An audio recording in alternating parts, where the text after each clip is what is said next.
Welcome to MX Unfiltered, episode 27, I believe. 27 is where we are at, and I've got some great guests with me today.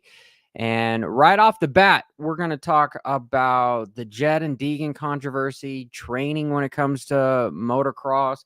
Maybe we'll talk about some penalties.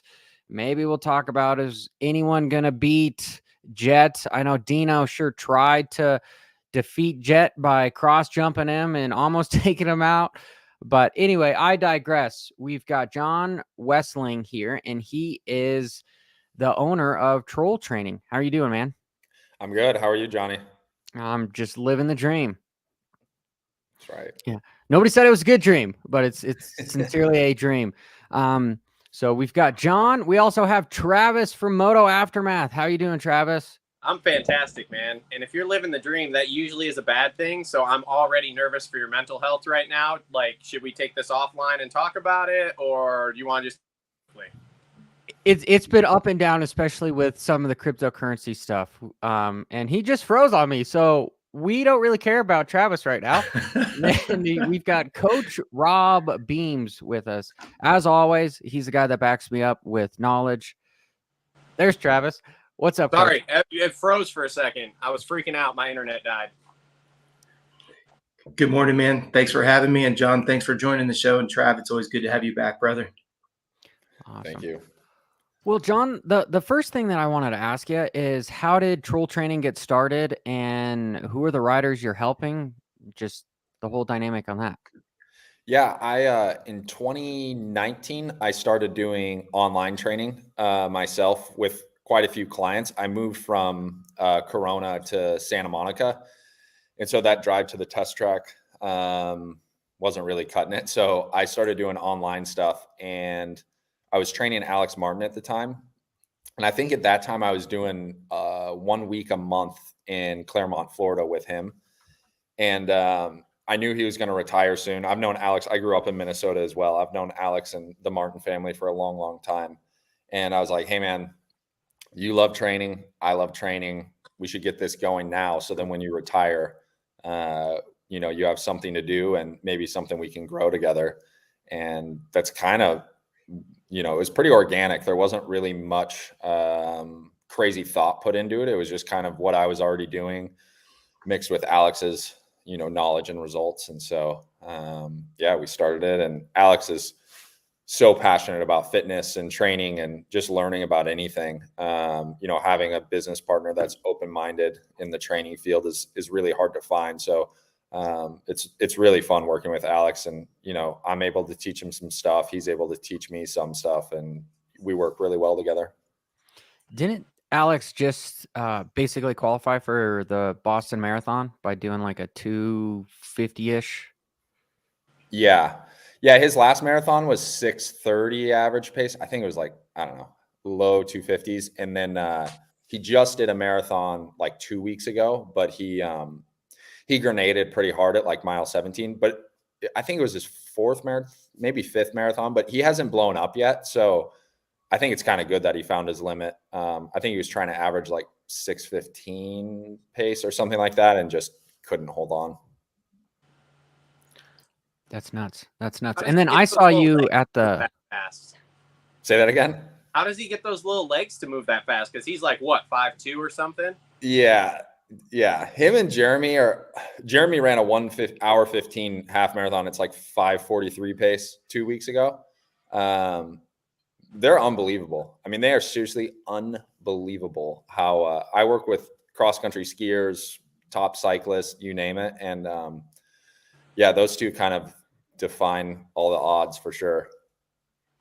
Which that's not the norm in moto, because I was going around the paddock, and I still have a bunch of videos I have to edit about asking privateers about fitness, and most of them didn't know what their fastest mile was.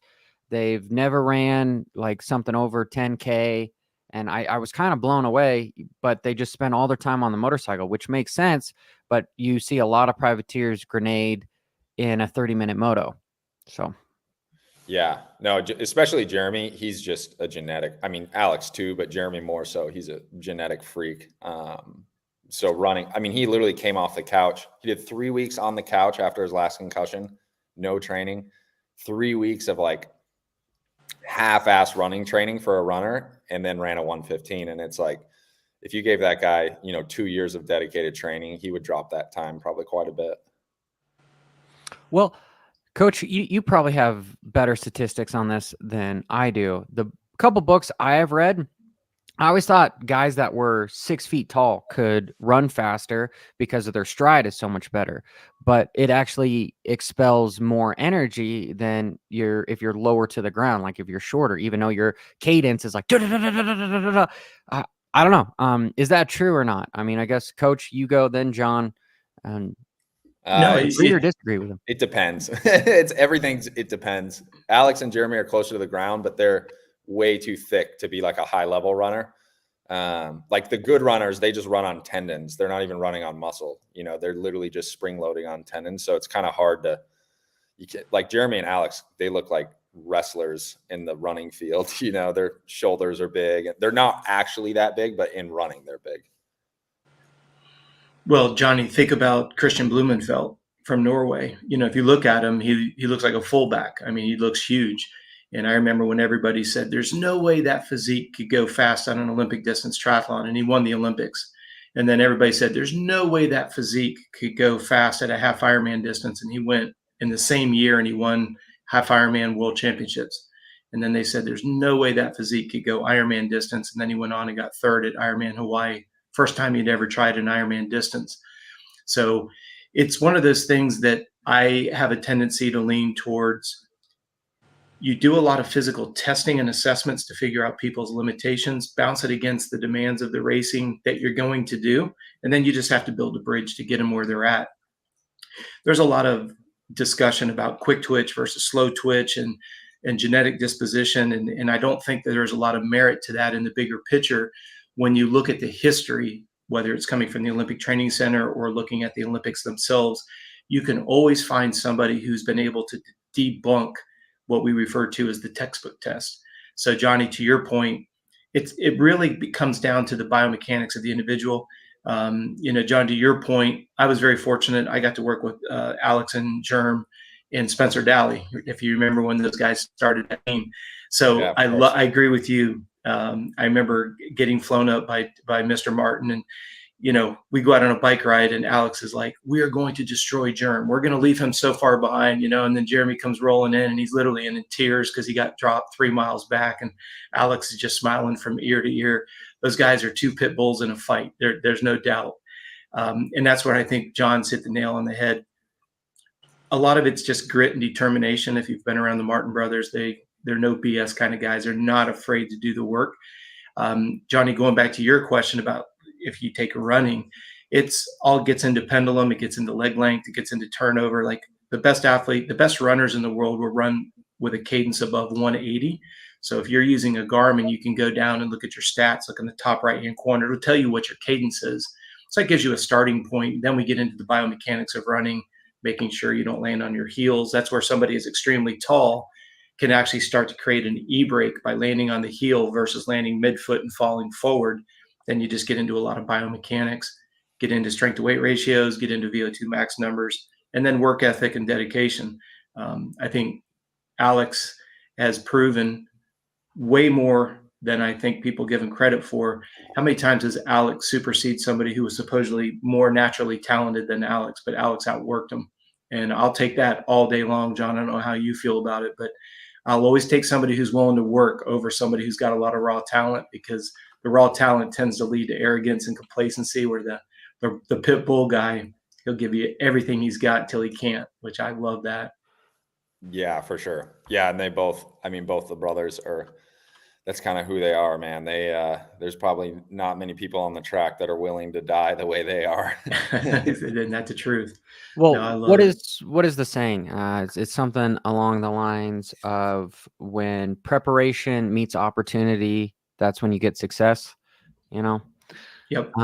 So this is an interesting question. So, and it's probably going to maybe piss both of you off here.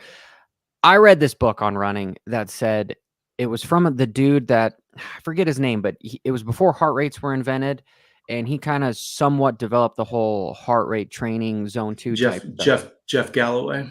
That sounds like the name, but the Galloway method. Yes. I'm sorry, it's called the Galloway method. It's 3 on, 1 off, or 4 on, 1 off, or something. Is that what you're thinking? Yes. And he was stating that you really shouldn't stretch before you run because you want to keep your tendons tight because you get that spring load. And John earlier was just talking about that the Kenyans of the world, they're not running on muscle, they're running on tendons. But I spent like 6 weeks after 3 months of training dealing with runner's knee because my knee was moving over to the side because my tendons were too tight. So I don't know. What are your guys' thoughts? Go ahead, John. Yeah, I mean, generally speaking, like a heavy stretch before any activity is not the best. Usually want to be warmed up to some degree. A lot of people go back and forth on stretching. Just from my personal experience, I love stretching. Absolutely love it. But it has to be done at the right time, either after a workout or after a sauna or something where you're loosened up a little more. But I always, even though it's cold, I have a lot of lower back issues from cycling. So I always do light stretching in the morning. Nothing crazy, but more or less just like old man stretching to make sure I feel okay. But it's nothing, it's not painful or, I don't feel like I'm doing tons of damage by any means. Well, and the other thing too, Johnny, is, to John's point, stretching before, you got to remember when you go to bed at night, the body's going to centrally pull all the blood around the heart to protect the most vital organ in our body. That's why we get up in the morning, we feel a little bit stiff. Yeah, you might have some microfilament tears from yesterday's workout. You're going to have that natural tightness and soreness, but also remember that the blood's going to centralize around the heart. So you want to get that blood redistributed. Stretching before you exercise is the quickest way to tear because there's a reaction known as the myotactic stretch reflex. It's just a defense mechanism inside the Golgi apparatus of the muscle that says, hey, if you take this muscle too far too quick, we're going to try to bring the two ends of it back together as quickly as possible. You end up tearing the muscle either off the bone or tear the belly of the tissue. So like John said, we can talk about it till we're blue in the face. You've got to do some level of activity before you start to do any kind of intense stretching. And John, I don't know about you, but how many people have you seen report themselves to you? Hey, how'd you get hurt?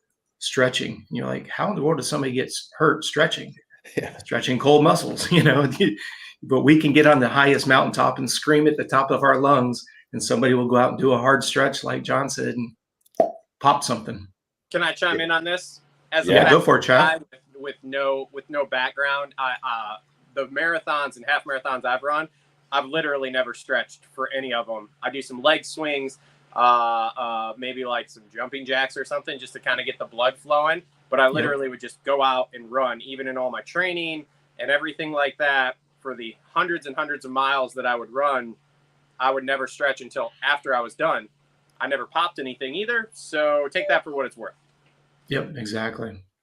Yeah, I feel like that's probably the best way to do it for sure. I mean, usually I would say generally the problem isn't stretching as much as people stretching until it hurts so bad that's when they do damage. Like if you can just not use it as a tough guy stretch and just stretch till you feel something a little, I think most people would be fine. But most people, it's like, man, they're going from 0 to 100, real quick. And it's just your body isn't ready.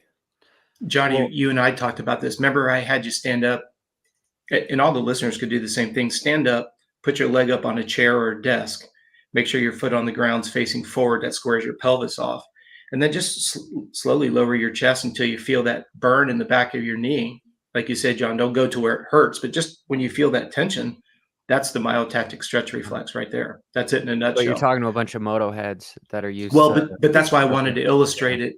John's talking about something that everybody can feel without hurting themselves, but we are all very competitive. We're very results oriented. So we're under that mindset. Hey, if 2 is good, 4's got to be twice as good. So like John said, we go 0 to 100.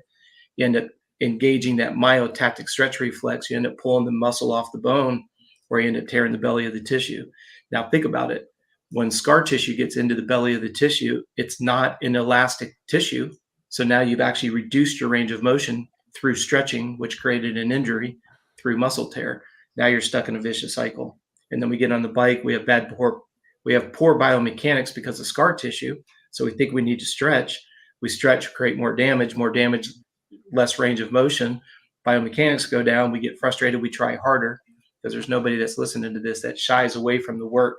We tend to lean into it even harder when a lot of times we need to pump the brakes. No, So, I found it an interesting question because that was the main reason as to why I missed Ironman in California and what a couple months ago. Yeah, it was because of the whole runner's knee stuff, and I had some personal stuff going on. But and that was all caused because I stopped stretching. And honestly, what helped out afterwards is just after everything in the shower, I'll just stretch in the shower when I'm warm, and I haven't had a problem since. But my gait is all jacked up with the rods in my legs and the foot drop, so I run very weird. So it's kind of a weird thing. But here, let me ask. And Travis, you can chime in on this as well. Actually, Travis, I'm going to have you answer this first, and then we'll have the actual coaches answer it. And I didn't mean to make that sound fucked up, but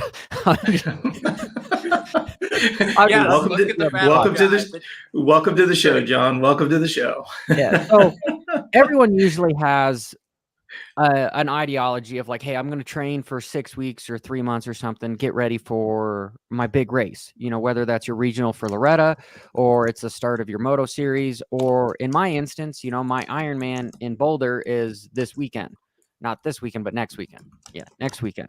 And so there's a taper phase that we know scientifically you should be doing now, but I want Travis, what you would do. And then Coach and John, I want to know what you guys would do. Coach, I know what you would do because you tell me what to do. But here we go. So, Travis, what would you do in the week leading up to a big race, training wise? Hammer myself as hard as I possibly could every single day, and then just see what happens. No, so I didn't have I've got some more knowledge now, courtesy of Coach and everything. So the week leading up to, say, a race or whatever I was doing, I definitely taper the training more so than I do other weeks. I kind of, at this stage in my life here, now being an old vet guy, I tend to do kind of a steady, easy training schedule the entire week. And then if I do have something coming up, like a race or something like that, once I get within the week of the race, I'll start to kind of taper off the closer it gets to it. So by the time, let's say I'm doing a local race on a Saturday for something, or a weekend race, like by the time I get to Friday, instead of doing my normal Friday routine, it will be very much less than what I would normally do, just to be prepared and not completely stress myself out before I go into a race. Now, prior to this, back when I was running marathons and stuff, I would literally just kind of keep the same training all the time and just do normal daily runs, I guess you would say, up until the day I started running. I wouldn't do extra long runs the weeks leading up, like probably a couple of weeks out from, say, like a marathon weekend. Because that was crazy. I would always do every race they had at a marathon weekend. So if there was a 5K, a 10K, a half, and a whole marathon, I ran all of them. Yeah, I'm that kind of moron. Like I did a lot. Anyway, I didn't know that about you. I thought you were joking. No. I did. So we got really obsessed with I'm a big Disney World guy, so I would do all the Disney races. So I started the year before they added the 10K. So I did the 5K, the half marathon, and the whole marathon in consecutive days. Then the next year they added the 10K and actually named doing all four. So naturally I had to do that. And I did that 2 years in a row. And then we went out to the California Disneyland and did that. And the craziest thing with that is they had the 5K and the 10K on the same day, same morning. So literally I ran a 5K, finished, grabbed my finisher medal, threw it at my mom who was there with me, and went back to the starting line. And like 5Ks, because I was never a runner. Like I've always been a slightly overweight, kind of in shape guy per se. but the 5Ks were my run because I could basically just go all out. So when I did that race weekend, I did the 5K, and I think I finished like 8th in it. And the only kids that beat me were kids that were like 5 years younger than me and ran for like USC and stuff. Travis, you only care about times. What was your 5K?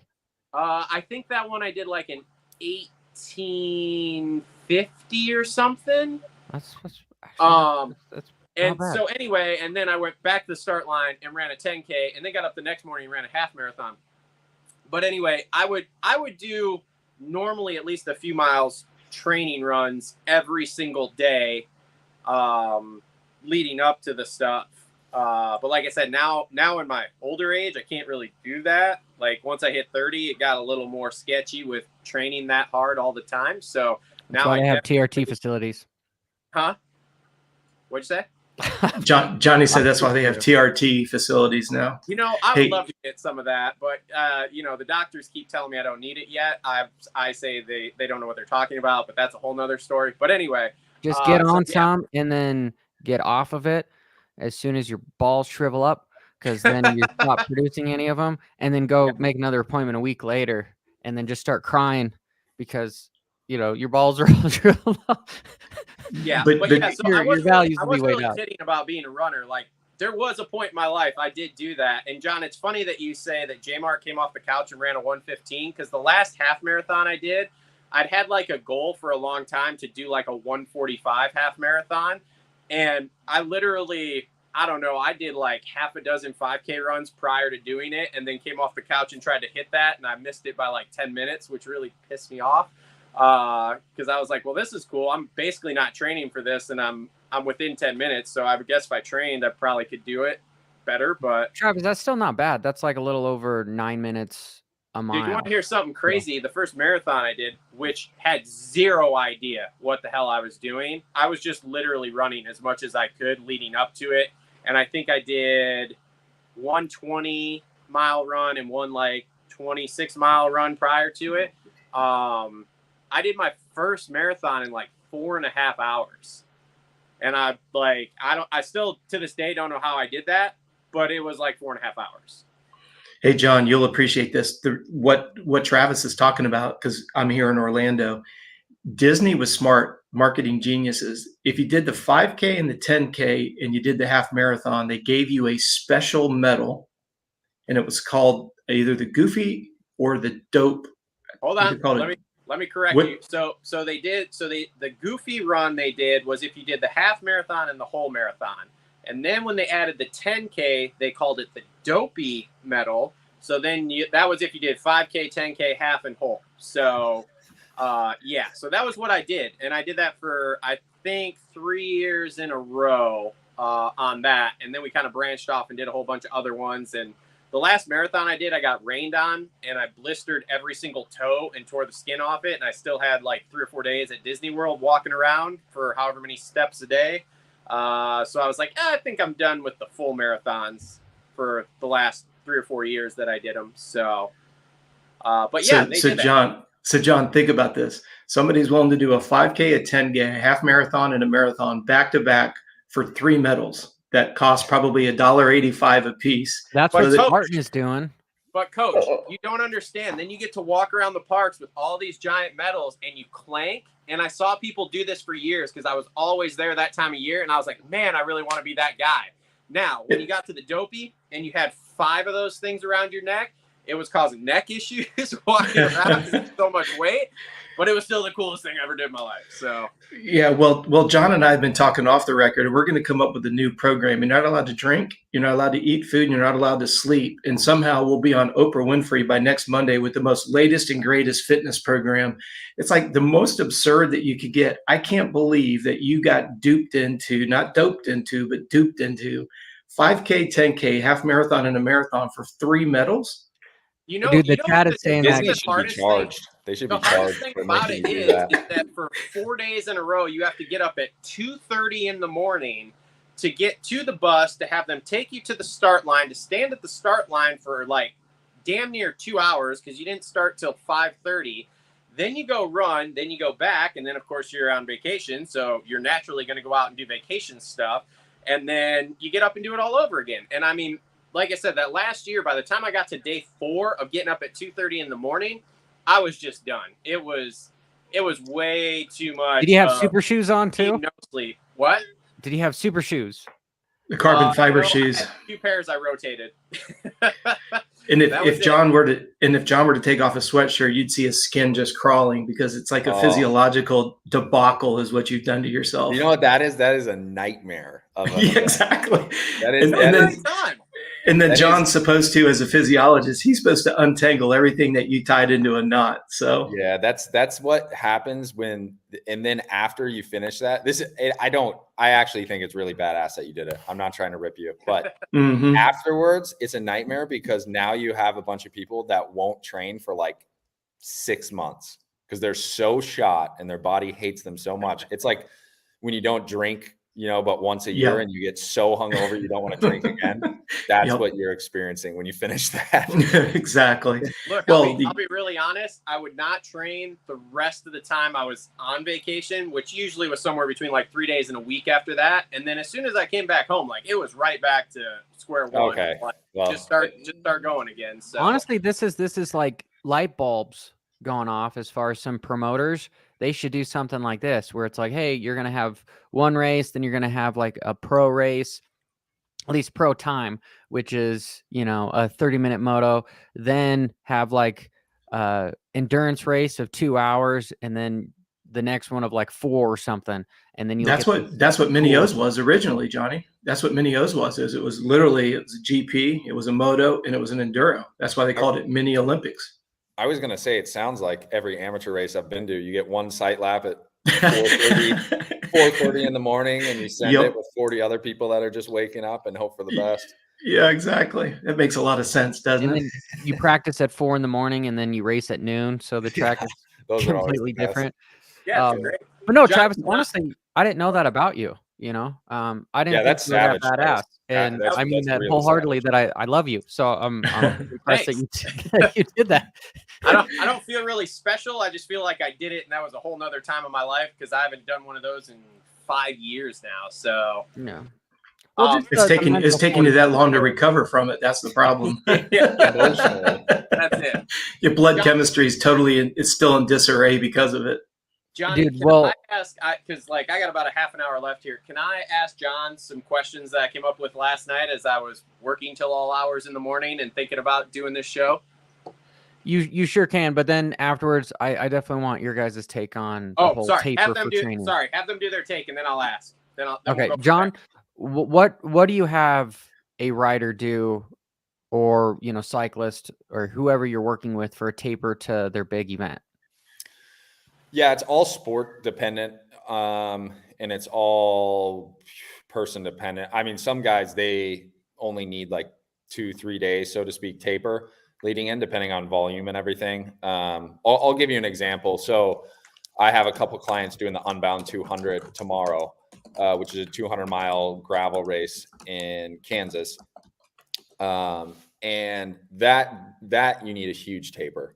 You need to, make sure your glycogen stores are up. You do a ton of volume leading into it. So by the time you get to the race, you're super fresh, hopefully, and you can go 10 plus hours hard. All right. What do you mean by that? A ton of volume, like literally a couple days before is when they'll stop the volume, or? Oh no, like a couple weeks. So, I mean, not a couple weeks. They do a couple weeks of volume. And then they taper in. I guess what I'm trying to say is it's a huge taper where like moto, if you're racing at the pro level, there really isn't a taper. I mean, there is like the days you travel and whatnot, but there's not like a crazy taper, like you start tapering on Monday type thing leading into Hangtown this weekend. So it's kind of more or less like a steady volume all year. I always tell people you just want to be at 99%. When you race at the professional level, you never want to peak. Everybody always talks about peaking, and it's like all the races pay the same, so there's not a huge value in peaking. So yeah, it just depends on the sport is what I'm trying to say. Okay. And coach, real quick, tell what you would do for like the moto dude, and then briefly just explain what you want me to do for my Ironman. That's June 8th, that I'm going to try to go to press day, go drop off my bikes, race the Ironman, then try to come back and do press at Lakewood. Like your Yeah. style. So Yeah. we'll see if it works. Pretty much anybody listening, don't do what Johnny's saying he's going to do, because that's the quickest way to undermine your race. No, I mean, to John's point, when you get to race day, the key is just to shed the body of any fatigue. Like John's saying, with a race series that we're dealing with right now, racing from January to October, it's about maintaining fitness. There's not much of a build, unlike an endurance event where you've got, maybe 1 to 3 key events a year that you're really peaking for. You do a big build, like John said, it's going to be predicated off of the distance and the duration of the race, the characteristics and the demands of the race. So all of the training, like for example, if we're doing an Ironman or something of that magnitude, we'll literally do a 3-week taper. If it's a half Ironman, it's a 2-week taper. Anything other than that, you're looking at a 1-week taper. Working with the GNCC group, I think their cadence is perfect. To John's point, it's a long season. And the idea is you race on Sunday, you rest till Wednesday, relatively speaking, train Wednesday to Wednesday, do a 3-day taper, repeat, and do that for the entire year. For yourself, Johnny, and for everybody, the definition of a taper is shedding the body of fatigue. So everybody's got a different level of fitness. Everybody's got a lot of things going on personally or professionally. And that's what makes being a physiologist so much fun, is you've got 25 clients, you have 25 different scenarios you have to deal with. So that's what makes, when you're looking at human performance at the finest, tip of the point, it's looking at the individual, what he or she's got going on personally, professionally, the demands of the race, and then you have to meld all those together. So it's not just a one answer, other than the fact that the definition of a taper is to rid the body of fatigue, and then the rest of it starts to fall into place. You could get into blood chemistry. Like, for example, if we took Trav's blood after doing that dopey, goofy weekend that he did, his blood chemistry would be absolutely all over the place. And so the idea is, when you're looking at shedding the body of fatigue, what you're really doing is looking at the biochemistry of blood to make sure that all the organelles and blood chemistry are optimized. Because think about it, every time you train, you deplete the body at some level, hopefully on a daily basis. You give it enough food and give it enough sleep and enough water that you can sufficiently absorb what you did yesterday, or whatever the training block is, 6, 8, 10, 12, 16 weeks. Definition of overtraining is not absorbing the volume of training that you've done. For some people, that could be 10 hours. For somebody else, it could be 20. But the idea here is, when we decrease the amount of demand on the body, the blood chemistry gets to a higher level of saturation, back to optimized. So when we say shed the body of fatigue, a lot of people think of muscular fatigue. We're looking at muscular fatigue as well as blood chemistry. And like John said, mentally, we want to make sure that all 3 of those engines are coming together at the same time. So there's a lot more on the bone to a very good question. Tapers are tough. Yeah. And everybody, I mean, Rob, as you know, everybody's so different. Like, some people just can't perform really well on a heavy taper. Yep. And some people need a serious taper to perform. I like to taper, like a pretty big taper, especially when I was a ski racer. I would taper quite a bit, more than I do as a cyclist. And I think that's more the weight bearing aspect and the muscle load of the sport. But cycling, you can kind of get away with just not being quite as perfect, just generally speaking, where, yeah, I think like moto, for instance, if you're getting ready, say for like Loretta's or a big race as an amateur, you got to taper pretty good, especially if you factor in the heat and everything else. The taper can definitely make or break your week. Whereas like a really polished endurance athlete who, they can train off of 13 hours, 14 hours and still race at a high level. So it really just depends on the sport. Gnarly. Well, thank you guys for answering that. It brought up some more questions for me. However, we've got some SLB here that has other work to do, so he has to leave early. Travis, what do you want to ask John? All right. So, John, I got 3 questions for you. Now, just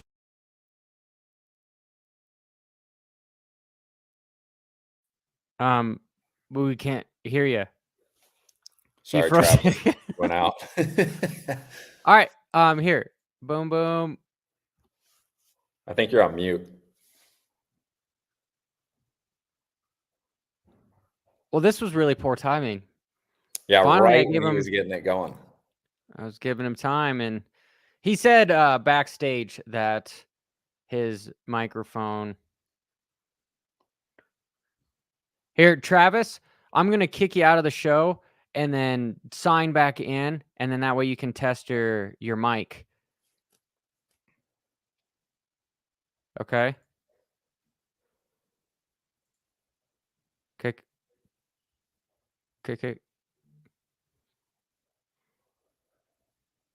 Yeah, he can't hear. That's a good freeze okay, for cool. him. Here, we'll have him try to jump back in here in just a second. I'll text him. But you guys have been doing this for a while, and there's lots of information out there with these new devices about whether you're ready to perform or whatnot. What is your guys' take on the whole heart rate variable? Because I know that typically. There we go.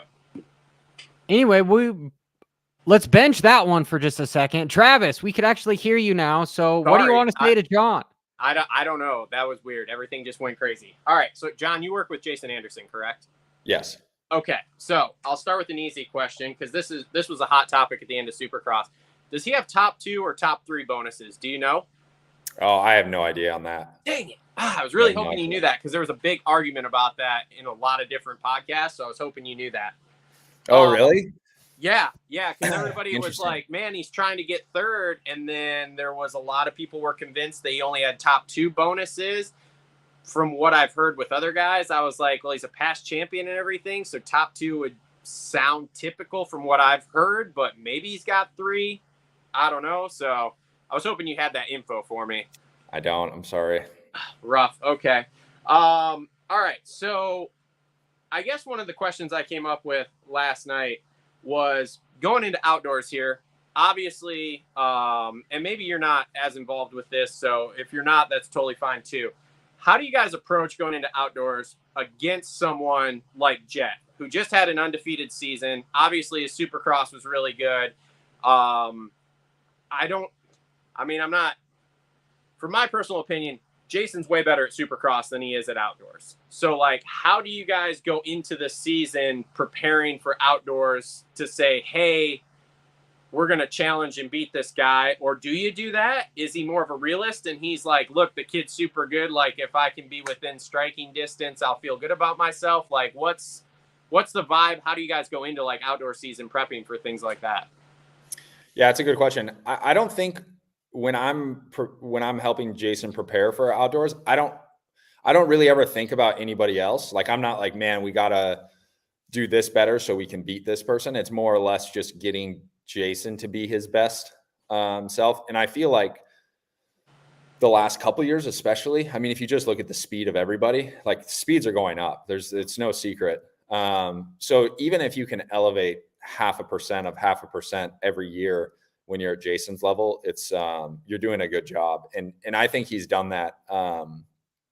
Especially Supercross, I think at the end he really upped his speed. Like if you just look at fast laps of the main event, he was definitely on the pointy end. And then coming into outdoors, it's a lot of, like, I would say prepping for outdoors is a lot of just getting comfortable on the bike again, the bike setup and making sure it works well. And then just getting your time in. Like it's not a ton of speed work. I don't have Jason do a ton of speed work between Supercross and outdoors, just because you kind of already have the speed because you can rip a 20-minute moto all out. So it's more or less just getting some volume in on the dirt bike and off the dirt bike and then heading into the race. But yeah, as far as like, obviously Jett's amazing. It's no secret. And so I don't think he really ever thinks about that more than he thinks about just getting himself, getting the motorcycle, getting everything better within that. And also too, like, he's 31, so he's not looking to see Jesus like those kids are, so it's kind of hard to like put it I mean, he's riding really well, and all those, the top 7, 8 guys are incredible right now. So it's hard to like say, how are you going to gain that time? Because I think, deep down, the teams, me, the riders, they're all kind of scratching their heads. Where can we gain, X amount of time? So, yeah, it's more or less just a weekend to weekend basis of just working on things to make him better. Like this weekend, or Paula, like his first moto on paper wasn't great, but I thought he rode really well, coming through the pack to 10th, stuff like that. It's like, if you just look at the result, you never get the full picture, I don't think, unless it's like Jett or Hayden this weekend, you kind of get the full picture with those two. Is there any holes that you guys see that maybe like some of the rest of us who are just watching at home don't see in Jett's game as far as outdoors go? Like anything that you guys see where you're like, ooh, that might be an opportunity there to strike and break the streak, I guess you would say. I don't think he really has any holes. He hasn't lost since he got on a 450. So I think it'd be crazy to say. I mean, his starts are just so damn good. It's going to be hard for anybody to beat somebody who can start that well and ride that well. But with that being said, I think he's beatable. Everybody's beatable at some point. So I think Chase showed good speed this last weekend. Hunter obviously showed good speed. AP showed good speed. So Jason, Dylan Ferrandis had good speed. And I don't think Paula is like a great test track to see who's good or not for outdoors. I think it's a decent showing, but I think, from this weekend on, is going to be a better test for most of the guys. But yeah, I think he's for sure beatable. Obviously he's won 24 motos in a row. So that's data says differently, but yeah, I mean, everybody in their prime at some point, has a mistake or something they do that causes them to lose. Yeah. Fun fact. That was all the questions I had for John, and thank you for answering those. Fun fact I learned yesterday, Jett's average start across all 24 motos is 1.3. Shout out to, I think it was Lewis Phillips or Kellen Brower, one of the two that pointed that out in something I was listening to yesterday, which is just insane to think that a guy has done 24 motos and he basically has started first almost every single time. So it's a good number to start with, no pun intended. Do we think that this season is going to be harder for him to go perfect on because of the depth of field? No, absolutely not. He literally, so I heard he was sick last weekend, like flu or something. I don't remember exactly what they said, but I heard he was sick, which you could kind of tell once I heard that. And then you look at how he was on the podium and like when they first came off the track, because he wasn't like jumping up and down. And from what I understand, it wasn't that hot last weekend at the race either. So like there was no reason for him to be sitting there just kind of dejected when he won. And he was super unhappy with the bike, from what he said, what I've heard through other things. So he's not happy with the bike, and he's sick, and he still won. And it was kind of a carbon copy of what we saw last year at Paula. Like Chase essentially ran with him, except for now you had Hunter mixed in there too. But the guys who were in second basically ran with him within like 2 seconds. We saw it last year. So like, what's the difference between last year and this year, except for now he's got more experience. He's won 24 motos. And I mean, I don't know. But Cooper Webb's coming back. Eli Tomac's coming back. Roxon is like up in the air. The depth of field, I think, is bigger. It's going to be harder for him to go 24-0. Did you say Tomac's coming back? I said he potentially can come back. Yeah, but if he does, here's the thing. I don't know how close you paid attention to it in Supercross. And Justin, who co-hosts with me on my show, pointed this out. Like 15 minutes into a Supercross race, Tomac faded off. Every single race this year, he would fade. Even the ones he won, he would start to slow down at 15 minutes, which is super weird for Tomac because we've never seen that before. So now he's going to be off the bike here, and then to come back, I mean, yeah, he's a monster outdoors, but like, obviously there was something with fitness or something already. So I can't see him coming back and just bust out 30+2 and not fade at all. So I don't know. I have a hard time saying at this point with the injury that Tomac beats him. Had Tomac not got hurt and he continues to build, maybe. But it still is a big maybe. So Interesting. Well, John and Coach, since we've got the two fitness guys on here, the question before Travis had his mic blow up, maybe he should check your valves or something. Anyway, I digress. HRV, heart rate variable. Statistics out there say that the higher it is, the better in shape you are, and the most extremes it is from being balanced, it tells you how much fatigued you are. What are your guys' take on that? And I've seen some really fit people have really low HRVs, and then I've seen some other people have extremely high HRVs. And for instance, I'll just tell you what mine is. My balance is right around 78. But I've seen 40, I've seen over 100. And is that something you should go off of with these new devices or not? Trav, you're the guest. Go ahead, brother. Go ahead, John. Yeah. So all the heart rate data, just generally speaking, is good. Like it's good to track it. I think it's all good. I mean, it's all real to some extent. It's just a look inside of what's going on, how you're adapting to training, all that stuff. Now, with that being said, I would never live and die by all your data. I think there's tons of red flags that happen that are good, that can kind of stop you in your tracks or help you, maybe push a little harder one day. But I don't think that, every single day has to be perfect to go train, or, if you're talking like Whoop wise, every day doesn't need to be in the green to get a benefit for training. And I think that's where kind of people get twisted is, everybody's done it where they finish a workout and their Garmin's like, 8 days to recover. Stuff like that. All that algorithm, I think it's really good for the average person, really. Like if you're just running 2-3 miles a day, I think the Garmin algorithm's really good and can help somebody a lot. But with that being said, there's certain times you need to push stress. There's certain times you need to back off. So all that data, it's just good. I wouldn't say it's, something you have to wake up and stress over. If you're, I think usually you wake up and you kind of know where you're at to some degree. And then that's just, a good check of like, okay, I do feel good, or I do feel bad, or whatever the case is. But HRV, yeah, there's, tons of research out there that shows that is a real number. As far as like your number, Johnny, and, I don't know. I don't think there's much relevance as far as, I think it's like a resting heart rate or a max heart rate type thing. Like it's all individual. So I don't know if the HRV, I haven't really dug into it, but I just assume like everything else, it's just personal. I'm sure some people have HRVs of 150 that hardly train. And I'm sure there's people with HRVs of 60 that train every day. So I would doubt that it's more than just like a shoe size, it's just what you have.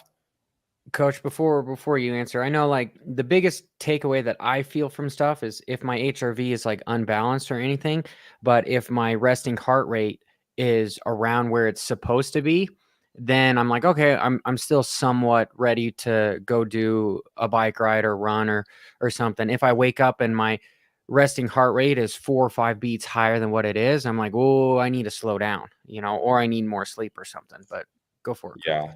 Yeah. And I think resting heart rate, sorry, Rob. No, go for it, John. I would live and die by resting heart rate over HRV any day of the week. Amen. I think it's way more valuable, and it's gonna show the true signs a little bit more. If I can just run with that thread of thought that John's saying right there, your resting heart rate is going to be more of a direct reflection of stress, because your heart rate will be elevated if you're dehydrated. The cell's carrying less oxygen, heart rate's going to be artificially elevated. Insufficient calorie intake is going to drive it up. A bad night of sleep could drive it up. Caffeine could drive it up. Internal stress, your dog has cancer, is going to drive it up. That's going to show more physical and mental fatigue on a very immediate basis than the HRV variability. I mean, that's why it's called heart rate variability. Johnny, I'd like to answer your question by backing the train up just a little bit. Remember, HRV is only one variable that's now available. HRV is the most recent attribute that's been added.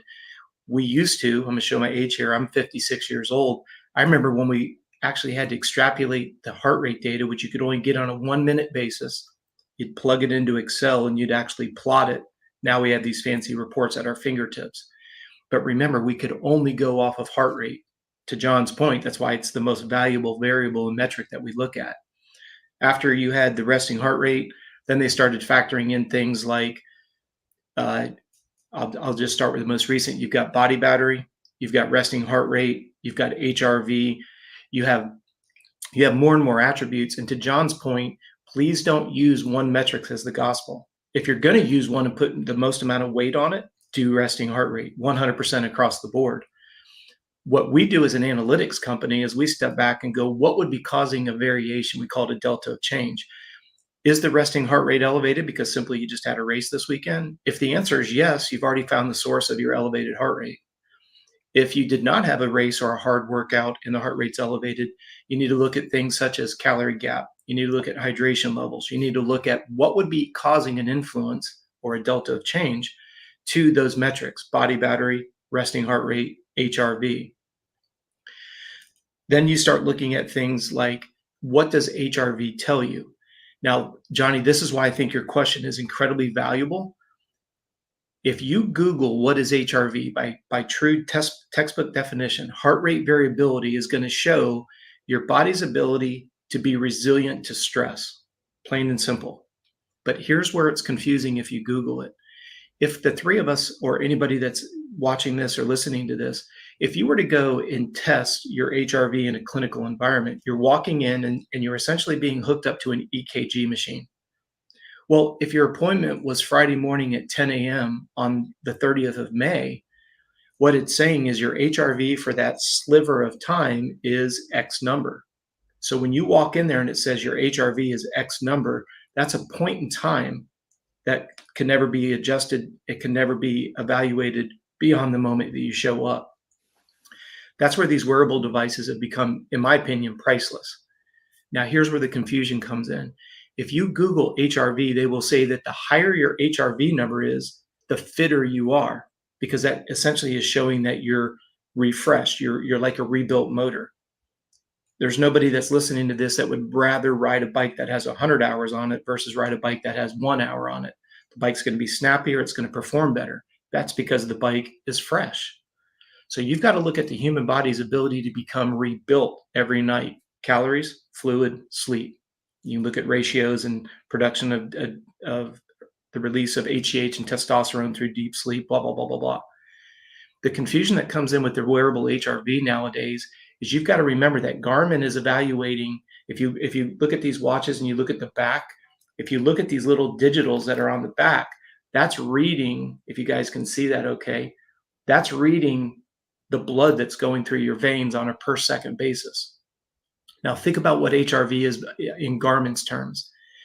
Garmin is measuring HRV on a per second basis, not a sliver of time when you walk into a clinical environment. When you look at definition of heart rate variability, it's your brain's ability to process information. So if John has Jason doing, let's say, an off the bike hard, intense workout, that's going to drive his HRV number up because his brain has to process exothermic process, deliver enough sugar, have enough electrolytes, not be dehydrated, complete the workout. That could be strength, endurance, lactate tolerance. Think about the amount of information that the brain is processing. That's going to drive Jason's HRV number up in a Garmin environment. If you go back to caveman times, when you woke up in the morning, you really had only a couple things to worry about: what you were going to eat, how you were going to catch it, and then how are you not going to get killed by something else and become someone else's meal. That was pretty much all a caveman had to worry about. What does John have to balance on a daily basis? All of his athletes, his own training schedule, his relationship, his food intake. Look at all the things at the end of the day that everybody has to think about. When your brain is processing more and more information, it drives the HRV up. Heart rate variability.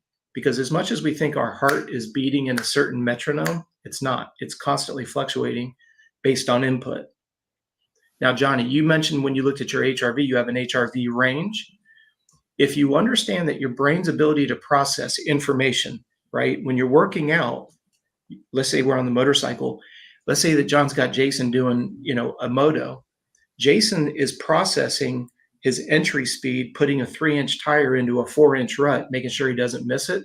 That's going to drive up Jason's HRV because of what his brain is going through. That's going to drive the top number. For those of you that are in Garmin, Johnny, if you want to pull up your HRV over a 7-day and look at the gray block. And you're going to notice that there's a top number and there's a lower number.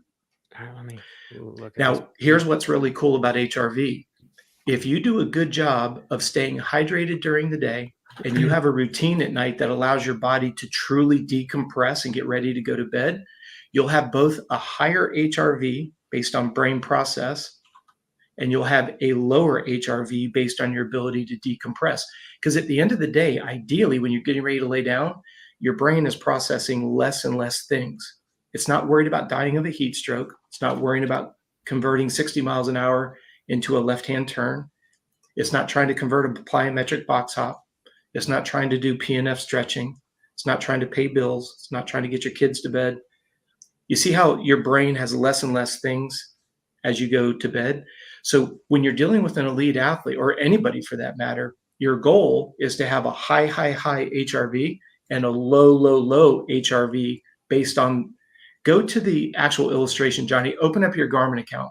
And to touch on that too, Rob, something that doesn't always get spoke about is your food timing at night has a massive effect on your HRV, as well as your resting heart rate. But yeah, your HRV can be good or bad a lot of times based on your food timing. So if you're having a massive meal, 45 minutes before you're trying to sleep, generally speaking, your HRV isn't going to be absolutely, quote unquote normal.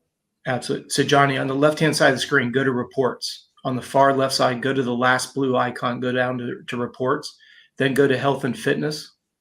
Come up from the bottom, go to health and fitness. Oh, no, I'm sorry. Stay right where you're at. Go back where you were. Go to the very top. Click on the top one under reports. So go to reports. Just click on reports. Okay, this is reports. And then, I'm sorry, I can't see it on the screen. It's so small. Yeah.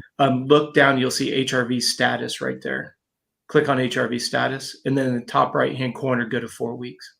I see resting heart rate. No. You're under health and fitness. Get out of under health and fitness. Click on the very first one under the name reports. I can't see it on the screen. I don't know what it's called. All right, now there's HRV status about halfway down. And then in the top right-hand corner, all right, stay right there. So put your mouse anywhere on the, all right, go to the top right-hand corner, go to 4 weeks. It'll be easier to see it. Now move your mouse around and you'll see the pop-up box. See how the height of the gray box is lower on the left than it is on the right? Look at the number. See how the gray box is fluctuating? If you go to the right, see how it has an upward slope? Yep. See, now keep your mouse right there. Look at the range on your, where it says baseline. See where it says the range? I can't read it. It's on my screen. It's too small. Says 65 on May 26th. And then, all right. No, but what's the range? What's the range? So it's 84 to, the range is 80 to 65. All right. Now go to the right. And what's the range? It is like, I'm sorry, 2 to 78. Okay, so what you're noticing is, notice how the bottom of the gray box went up at the same time that the top of the box went up. Keep going. It went up there on the top. Now keep going. Notice the bottom goes up right. Keep going. It goes up right there. So what that shows is you're not resting as well. Notice that the base of the box has gone up. That shows your inability to fall asleep and to decompress at the end of the day. The gray box is getting taller on the top because of the extra amount of stress and process. See, that's where I don't want HRV to be confusing. Your brain's ability to process is beyond the scope of eat or be eaten. You've got to factor in, when you're exercising, the body's number one goal is to not die of a heat stroke. Well, we're in gear covered from our head to our toes. So the exothermic process is going to be slowed down, which then drives up the brain's concern of, oh gosh, how do I not die of a heat stroke? How do I convert 60 miles an hour into a left-hand turn? And I got to remember I pay my electric bill and I've got to pick my son up from school at 4 o'clock. That all drives up the brain's processing because your brain's processing information. I hate to use this word because it's overused, but the brain is processing fear is what it's doing. When you wake up in the morning as a caveman, your two biggest fears are eat or be eaten. So think about that as a human being. And this is what makes human performance coaches like John absolutely priceless, because he's an expert on differentiating all this info and saying, this is what we should do today. Go ahead, Johnny. I'm sorry. So you guys agree that if for athletes, they should eat like 3 hours before going to bed? Yeah, right. See, this is what's great, because I like to have my athletes eat 30 minutes before bed. But it goes back to what John is saying. We have validated that doesn't create an internal stress on this individual. But what we're trying to do is bridge 9 to 10 hours of sleep. Because if I take an 18-month-old baby and I ask him or her to go to, or I put him to bed and I don't feed them before they go to bed, they're going to wake up somewhere during the night, because the hierarchy of needs are, I'm hungry. I don't care about sleep. You've got to satisfy hunger. So now what's happened is you have a negative impact on sleep. But to John's point, if somebody eats and you look at your stress score, Johnny, you can show on the screen right here. Just go on the far left side, go to health stats. I can, but let's get it back a little bit to. I know, but you can see this. Their chat's been all pissed off about we're on this topic too long. And it doesn't matter. I mean, I think it's very relevant for fitness guys for riding, because this is going to enable you to be more up to par, and not many people talk about this stuff. And I've got two professional coaches on the show today. I want to make sure we talk about it. Yeah, the only asterisk I will say though on all of this, and I know Robb's seen this, and I don't know if anybody has an actual answer to this, but I think due to the amount of adrenaline going through your body riding, I don't see this as much with endurance athletes, but I see it in moto. There is a lot of stuff happening with HRV that does not add up with moto guys. And so I would caution people who ride even more to not take HRV to the T. Like I've seen some crazy stuff.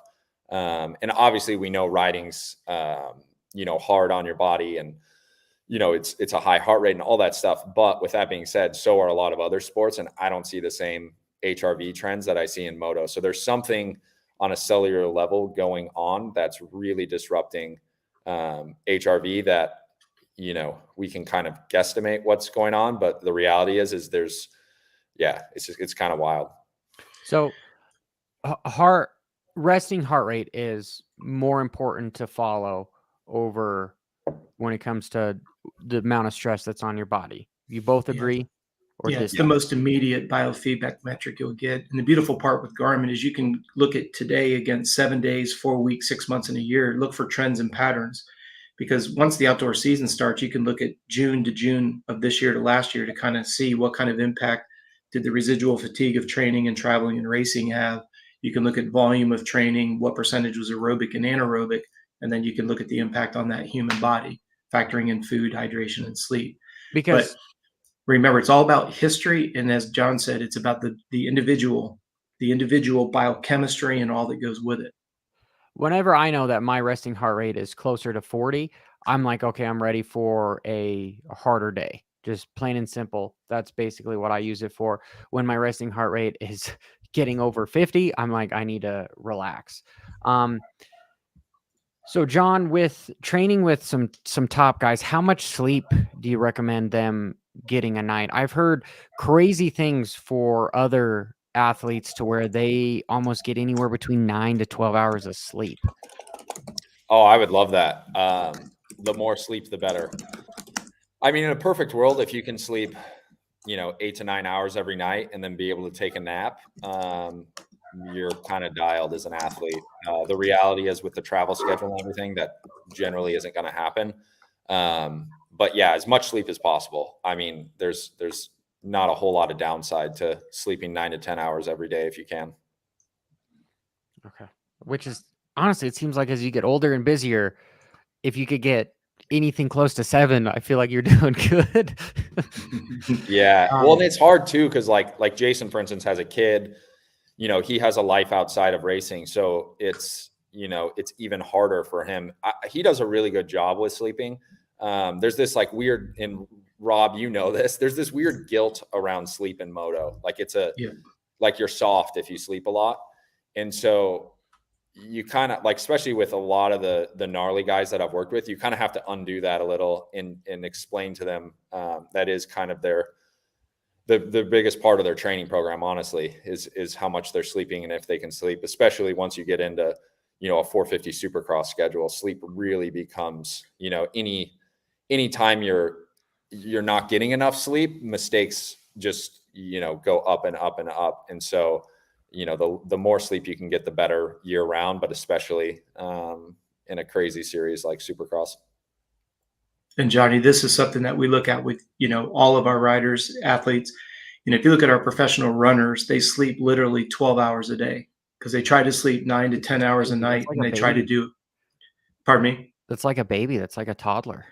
Well, but what I find is interesting, John's point, is we have these are marathoners that are running. We've got a couple that are running 205, 208 for a marathon. I mean, it's world class level, sleeping 12 hours a day, 10 hours at night, 2-hour naps, and yet people will look at those results and then think that they can do it differently. You can't. The body needs to be rested. Like John's saying, it's an uphill battle because people think sleep is making you look or appear weak, instead of recognizing that's when your body gets a chance to rejuvenate itself from the inside out. The other thing to add to your question about sleep is it's not only a quantity of sleep, but you've got to look at the quality. Whether you, like John alluded to earlier, the Whoop, or you're using, I'm a big fan of the Garmin because I think it's a very easy dashboard to be able to interpret. If you're not getting 2 hours of deep sleep, you've got to realize your body's not releasing HGH and testosterone, which can only be released in REM 3. It's physiological fact. There's nothing we can do to argue about it. So if you're in bed for 8 hours and it's very light sleep, your brain is rejuvenated at REM 1, your hormonal system is rejuvenated at REM 3. REM 2 is just transitional. So again, it's not just about how long are you laying in bed, it's what are you getting out of the quality of time that you're in bed. That's why you've got to satisfy hunger. You've got to balance that finite volume of training, intensity, and frequency to the point that the body adapts, but doesn't get overworked, but has to get enough work that it doesn't go backwards and have a regression. So that's why you need someone like John on a full-time basis. Not a sales pitch, it's just reality. Yeah, the craziest sleep thing the craziest thing that I realized how important it was. I was a teenager over in Sweden doing a training camp, and I was just coming from a US culture, which is, you sleep 5 hours a night and you train harder than anybody, and that's just kind of what you do.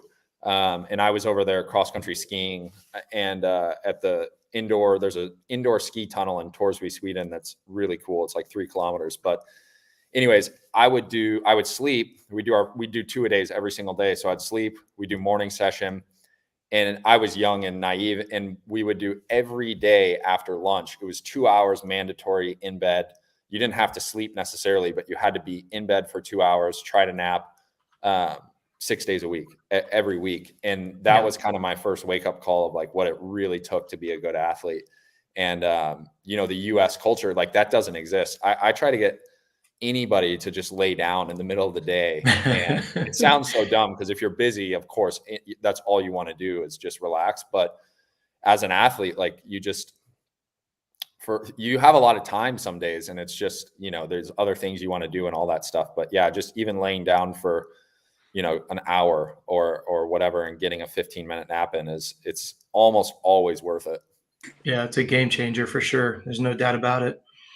I've had some privateers stay at my house that have interesting habits per se, because of just how stressful Supercross and how mental it is. Some guys would have heated blankets, some guys would have weighted blankets, some guys would have a noise machine, and like they were very religious about making sure they got good sleep. I gave him kind of a hard time about it, but then I thought to myself, I was like, you know what? Being older, this is definitely helping do it. I probably should have done it as well. if you can't run a marathon, a 2-hour marathon on 4 hours of sleep and 900 milligrams of caffeine, I don't even know what you're doing, to be honest with you. Like, you're softer. That's all there is to it. Okay. The multitasker is back. I'm an avid napper, though. I will say 45 minutes in the afternoon every single day. I'm in on that. Dude, huge benefits for sure. But in closing, who do you believe is controlling the season? Let's start with the 250 class. Do we believe it's going to be Levi Kitchen? Do we believe it's going to be Tom Vialle? Or do we believe it's going to be the Deegans with their whole fan base and continuing? Because Degan at this point is off on a 2-week win streak. So, Travis, you just joined in. I guess you will get some of the closing remarks. 250. Who do you guys think is the 250? I mean, do you want me to really bump your numbers? Because we could start talking about how Degan could go 22-0, but that might be a little aggressive. Dude, there's no way. I don't know, man. He was really, really impressive. Coming from a guy who did the outdoor preview show last year on my channel and said, yeah, Degan sucks outdoors. Like, his supercross is way better. And then to have him go out and do what he did outdoors last year. And I'm still getting comments this year saying, you're an idiot. What were you talking about? But it was very, very impressive to see what he did at Paula the other day. Now, I know it's Paula. I know it's the first round. I know he grew up there. All that kind of stuff. But it's still, there was not so much a Jett domination, but there was a domination to his win that was impressive and something we only saw like once last year, which was at Washougal. Travis, you're crazy. Levi almost won that first moto. He got the corner marker stuck in his boot. Yeah, and Sexton stalked Chase within 2 seconds, both motos last year and the second moto this year, and then went off the track and caught him again. But there's a big difference between almost and actually doing it, and he didn't really do it. So I don't know, man. Like, you watch the way Deegan rode that moto, both of them actually, and it was a kid that was there to say, I'm here, and I'm like, this is me. I have this. This is my class now to dominate. All the guys that beat me last year, Hunter, those guys, they're gone. You've got Vialle. Now, I will say Vialle, I think he'll do a lot better than he did at Paula. I think we came off a Supercross hangover per se, which if you're coming off a Supercross hangover and you still get third, like that's there should be a month gap between Supercross and Motocross. And I have a hard time thinking that Vialle won't really win. I'm probably like a 70% chance that he could just dominate and run away with this thing and possibly not lose a moto. But there's still a fairly... You're saying Degan? You're saying Degan? Yeah, with Degan. But there's still a fairly good chance, I think, that Vialle and Kitchen do step up and beat him at some point. Like, Kitchen's definitely got that chip on his shoulder from losing that Supercross title. And obviously Vialle is Tom Vialle. Like, he's a 2-time world champion. He'll build and get better. Like, he's raced all these tracks, so he's got more experience. But I got to say, man, like, coming from a guy who wasn't a Deegan guy, like, it's hard to say, man, to cut his chances down on a title / winning a majority of these motos with looking at the way he rode last weekend. I hear you, Travis. The rest of the panel, John, what's in your coffee? Is it pure black or? It is black coffee. Yep. You don't like creamer? You don't like creamer? I'm pretty boring, man. I just like black coffee.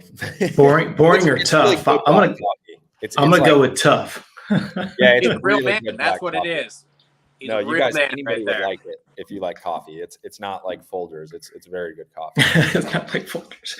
I love it. But yeah, the 250 class. Yeah, I think obviously Hayden Deegan, Levi, and Tom Vialle kind of look like the cream of the crop. Deegan was pretty aggressive. I mean, he always is, but I felt like he had spunk that I hadn't seen in Supercross.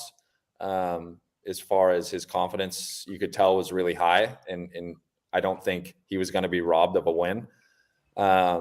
Levi, though, he's going to have his day. Tom's going to have his day. It's kind of hard to say off the first round, but I think those three are kind of, without RJ in the class, I think it's probably down to those three. Even after round one, it's pretty obvious.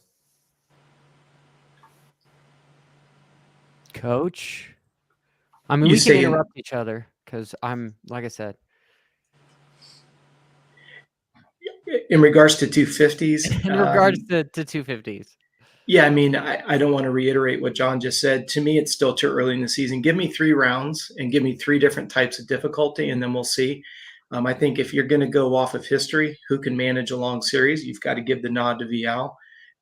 You can't argue, to Trav's point. We saw an inspired Degan, but I'm not convinced anybody's going to be at the top of the field until we get 2 or 3 rounds in to see who can consistently handle getting the start consistently, getting out there, being able to manage the pace, and then be able to manage a long season. I don't think anybody could argue of the top 3. Vialle, if you look at Degan and you look at Levi, speed was clearly there, but can you manage a long season? That's what's yet to be seen. I think everybody's got their own thing to prove.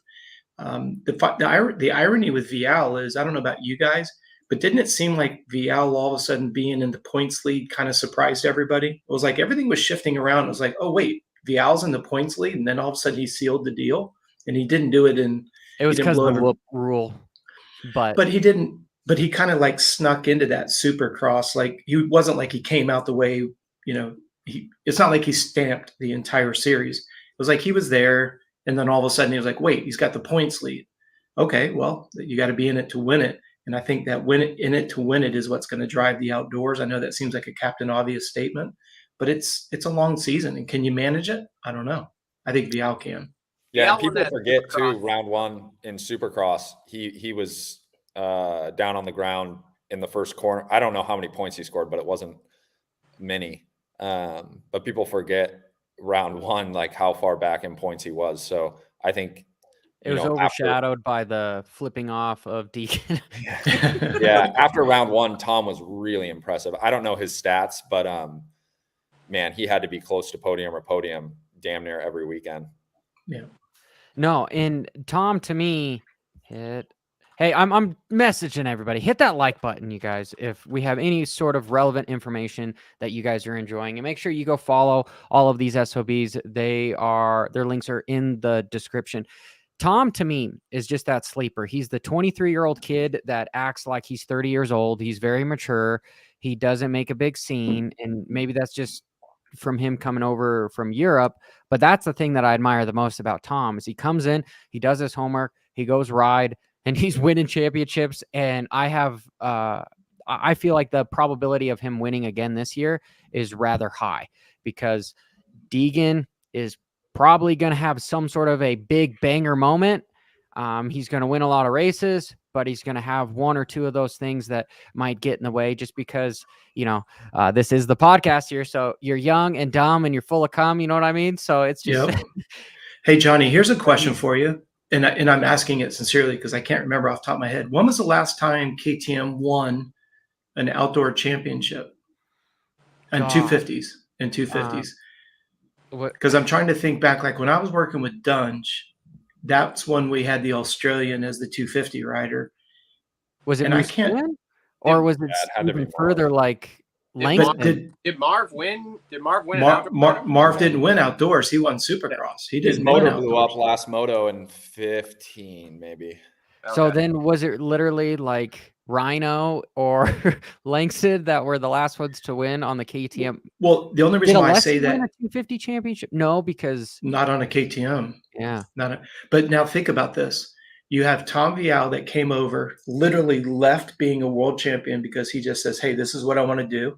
Took the beat down the first year. Johnny, you were probably his biggest public advocate. You were so pro Vialle, which was cool. Last year, he brings KTM a 250 championship since Musquin. And if there's anybody that has a legit chance of putting KTM in a 250 outdoor championship, I think it's Vialle. Can you imagine if this guy stamps a 250 championship indoors and outdoors? That would be so cool. Say it again. I'm sorry. His penalty was such BS for how many times other riders. but we're not going to be able to change it. So I know it's frustrating, and everybody has stated the same thing. Well, it really only would have gained him like 1 or 2 points. But it's going to be the difference at the end of the season, unfortunately, because like John said, those top 3 guys are just going to keep swapping. No one's going to be surprised if Levi wins, if Vialle wins, if Degan wins. It's going to be literally down to the very last race of the year. Go ahead, Trav. Sorry. Touching on that penalty thing, the penalty thing should have been they either both got penalized or neither of them got penalized, and they pulled the trigger super fast on Vialle, and then because they were dragging their feet on at the end with Degan, they ended up not penalizing Degan. Here's the thing. I've heard all week the AMA has all these different camera views and all these different sector time things they can use to determine whether you pick up or lose time. They have all this data. The same data that supposedly Feld has as far as the 9 whoops and the no dragons back goes. And as we've all heard from all these different riders, cool, if you have the data, just show us the data. Like, if you have the data that Vialle picked up time and Degan didn't, then dude, my last video, I used the GPS of Lip Pro to prove that he didn't really gain any time with the GPS. So that's exactly it. Like, if there's data and you're doing this, like if we were watching Formula One, they would be able to show us, number one, they make a decision like that, just like you did with the Vialle penalty. Somebody exceeds track limits in Formula One. It is like within 5 minutes, we have a decision of like exceeded track limits, 30-second penalty, whatever it is, which is fine. Again, I don't have a problem if Vialle got penalized for exceeding track limits. No big deal. But Degan exceeded it too. He should also be penalized. Now, at the end of the day, do I really think either one of them deserved a penalty? No, like, absolutely not. Absolutely, it was like slightly off the track. Oh crap! Nobody was there. It wasn't. And John, close your ears. It wasn't Jason Anderson, 4th gear next to the whoops, freaking pinned, like whatever. It was literally like off the track, back on the track for both of them. Okay, so I mean, it's just one of those things. Again, if we have data, show us data. Everyone loves data now. Everyone's data whores. We all love it. We all want to see it. Show us the data. Show us the time he gained. Show us the time he lost. No problem. We're cool. But when you don't show us the data, you just say, oh, I have it, and doing this. We're in this gray area that, of course, then you have the sides of everything. It cannot be black and white. So now it just turns into this debacle where we're all talking about this, yelling and screaming in the comments with everyone. And yeah, it's just a mess. It wouldn't be a big deal if Tom didn't get a penalty, like maybe revise the rules, warning or something.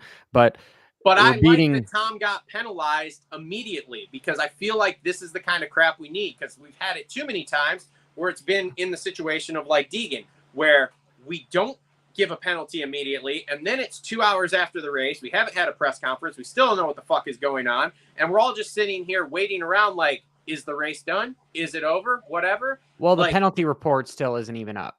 I was going to say it should be more immediate. So much you can't even look at what actually was the penalty. Yeah. Sorry, I'm ranting. No, you're not ranting. And Johnny, Trav, did I understand you correctly? Go for it. Is the AMA saying that they have cameras around the track? Did I understand you correctly? Yes. According to what I've heard, and one of the things I was listening to is Andrew Short on Pulp MX, because he is there for the AMA as a rider liaison or something like that, whatever they got going on. But from what he was saying, he's like, they have other camera angles that you don't see on TV. They have different timing loops and things that you don't see on TV or the general public doesn't have access to. They have a whole bunch, like a smorgasbord of crap is what Shorty was saying, to be able to determine things like this, which again, if we do, great. Let's see it. Show us the data. But it's not actually AMA. It's AMA Pro Racing, which is a subsidiary. I can't even say it. Because Mike Pelletier is still in charge of it. So, like, is it really something different? Okay, all right. True statement. John, we shouldn't go down that like you wanted to say something. Did you want to say something? It'd be nice if the fans got to see that stuff for sure, but it'd be really nice if everybody else got to see that stuff. Well, that's a reason why I was asking, John, because to me, it's like if you've got the analytics tool to make an executive decision, then isn't that make the AMA look completely inept?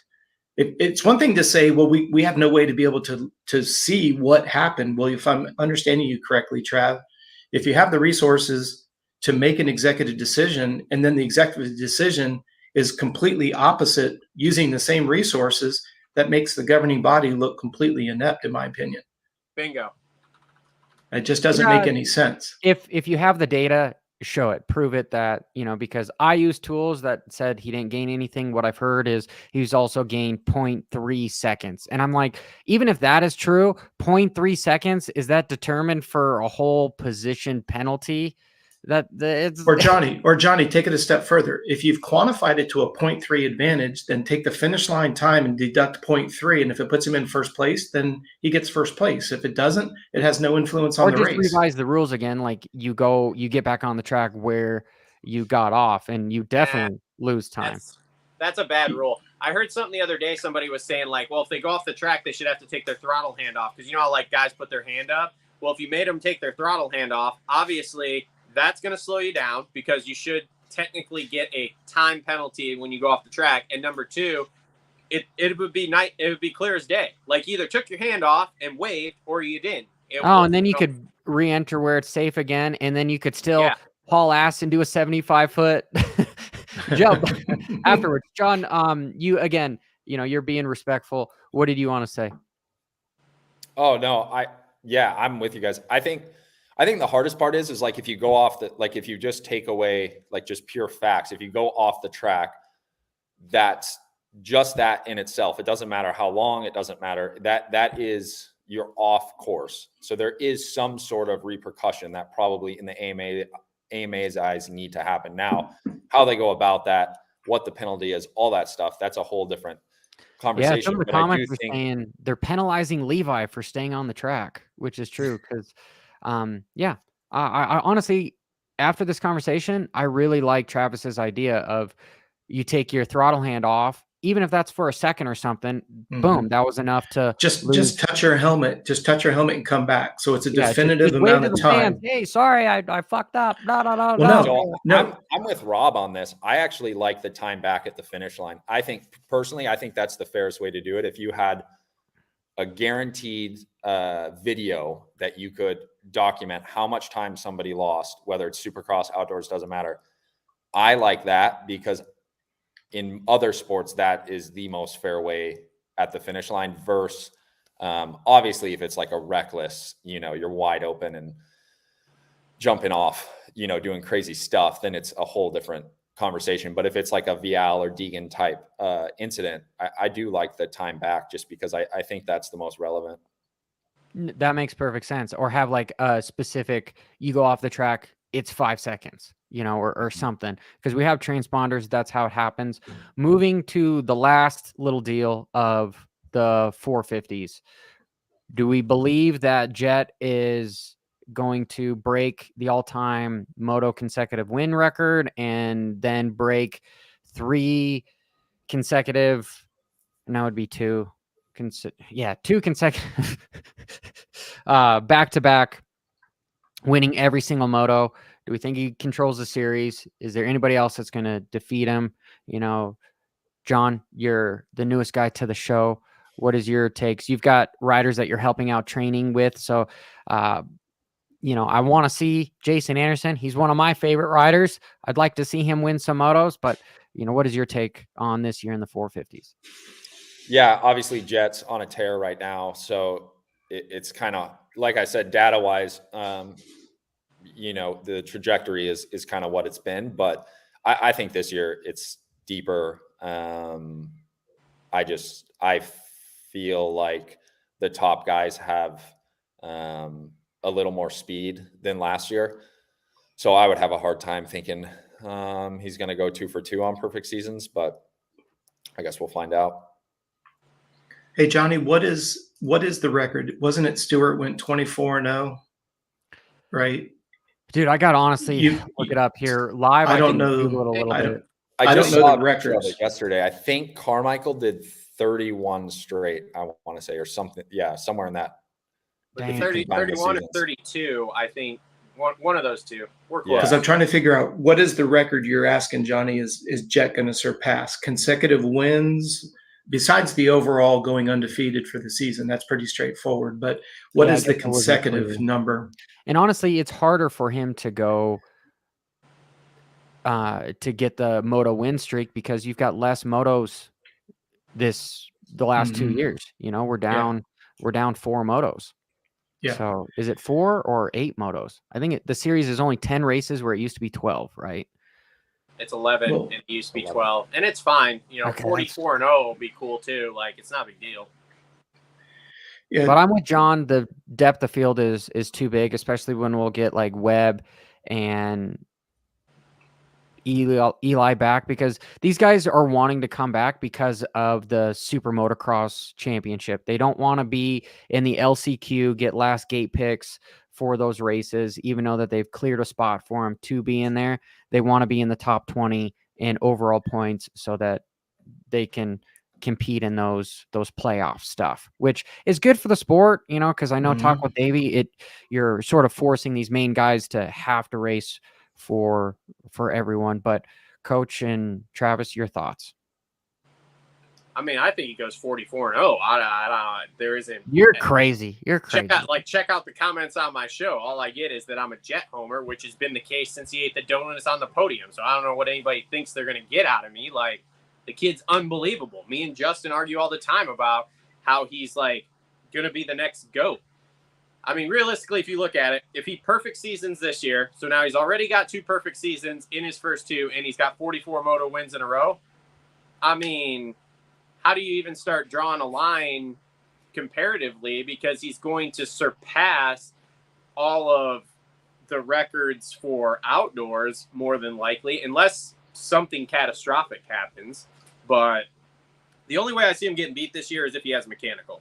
If the bike gets fucked up and breaks on him in a moto, is the only way I see him getting beat. Until that time, I got to see somebody actually pass him. I don't think, and I might be wrong on this, I don't think anybody outdoors has actually passed him on a 450 in AMA racing, because I know somebody will come out of the woodworks and say, well, Des Nations.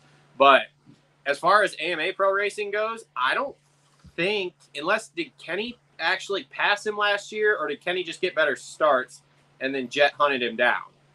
I thought Jett went down, didn't he? And that's how Kenny got around him, and then he got up and ran Kenny back down. I think that's what happened last year. Don't hold me to that, but I think that's what happened. But that is It what all blurs together here. Okay, so nobody's passed, and you might be right, nobody's passed him straight up outdoors. Exactly. No. Honestly, I think Kenny did on the start and everything. He did pass him. Now On I the gotta start? talk about him last year. Thanks a lot, Johnny. Well, in you know, not to sound like we're splitting hairs here, I don't think the field's any deeper this year than it's ever been. I think it's the healthiest it's ever been. You know, it's the first time we've been able to go to outdoors. We talked about this last week, Johnny, on the show, that it's great to see so many teams filling their roster up. I mean, yeah, it sucks that Webb and Tomac are out, but if you're looking at the decimation of the field last year, they didn't even make it through Supercross, much less start outdoors. And I think that's kind of a semantical thing. We're just very fortunate that we've got a full healthy gate, because, you know, the depth of the teams haven't really changed too much over the last couple of years. The thing that I'm most impressed with Jett is we talk so much about Kenny being able to sprint early. Well, Jett's able to sprint early. You know, what was the start ratio? 1.3, Trav, is the start ratio? Yeah, start ratio outdoors between both motos is 1.3. I mean, it obviously helps to have that statistic on your side. The fact that Jett can get in and out of that first turn and do a Roxon sprint, and as John can attest to, having somebody that can both sprint and have late race endurance and be able to negative split a moto, that's like a dream rider. I mean, you just don't have that kind of an athlete every day. Jett can sprint. Jett has the late race endurance. Jett sometimes posts the fastest lap in the last lap. If you're looking at somebody that's a full broad spectrum of what he can do, Trav, I didn't realize that he was sick, but that makes sense, because, you know, the big scuttlebutt was, well, he didn't bridge that gap when Sexton was coming on him. Yeah. But if he wasn't feeling good, you know how, you know, like Jett usually he'll sight somebody on the track, put 3 seconds on them. If they get inside that, he'll put it back out to 3. He didn't do that. He just finished the race. We all agree Paul is not really the best benchmark of a race, but I don't know, when you look at somebody who is broad spectrum consistency on starts, can light up the first 2 laps and then adjust the pace on an as needed basis. I mean, when you see these guys, and I don't want to get into the subject of drugs or anything else, but when you see these guys take their helmets off and they look like they're barely even working, you know, it just shows you what kind of control Jett's in on leading this series. And how do you argue with him? Like John said, the only way we're going to know is have this conversation in about 3-4 months. That's the only way we're going to be able to know. Does he go undefeated? Trav, to your point, reminds me of that summer when Roxon was riding for RCH. Was nobody could touch him until his front forks blew out. You know, that was it. That was a good year. I'm just gonna say it. Sexton beats him. At least one moto. When? Sexton When? beats him. This weekend? Or no, when? because that's too soon. I need to give myself a few weeks Not before half the season. Before Redbud, he wins at least one moto and breaks the streak. Is he the first one to beat him? Is my question to you. Yes. Okay. I think Hunter is Hunter's pretty close. However, I feel he's been beat by his little brother so much to where it's almost like a mental mind fuck for him, to where like I'm not sure if I can, even if I have the speed to do so. And if anyone agrees with me, you guys can say it, but we're probably gonna end the show there. And yeah, I want to say thank you for the entire panel, John, especially you. I know I've been trying to get you on the show for a few weeks now, so I appreciate you coming on. And all these SOBs, like I said, their descriptions are in the link below. If you want to hook up with Rob or John and go follow them, ask them some questions. I appreciate you guys coming on the show. And John, what kind of dog do you have? That's somebody else's dog. I've got a little dog. That's a big dog. Cool. Well, John, do you want to say Johnny? anything? Oh, go ahead. Excuse me. Go ahead, John. Nope, Coach. Here you go. What I was just going to say is, I want to let everybody know we had a really good guest on our Navigating Amateur Motocross. We actually had the legend Andrew Short on a couple weeks ago, and that's going to be dropping here in the next week. And I just want everybody to be aware of that. Just want to thank everybody for supporting the amateur motocross as well as the vet show. But Johnny, I think the people that are here are some of our biggest supporters, and I just want to say thank you for that. Andrew was a great listen, so I hope you guys will enjoy that show. Heck yeah, that link is in the description. John, is there anything you want to say before we? Yeah, if anybody wants to check out trolltraining.com, we kind of offer everything from vets to top tier pros, different sports, cycling, running, cross-country skiing, kind of do everything, snowmobile racing. So yeah, if you guys check it out, need any training, let me know. And we're not going to let Travis do any advertising because he left midway through the show. No, I'm just kidding. Well, hold on, because I am actually going to start a training program, because after this conversation here, I have realized that I'm just like a master of training with my running technique. So if you want to learn how to run like 48 miles in a single weekend, you know, just DM me at the Moto Aftermath Show on Instagram, and I can tell you how to do it and not die, because I'm a professional. I love it. Awesome, guys. Well, till next time, as always, keep it WFO.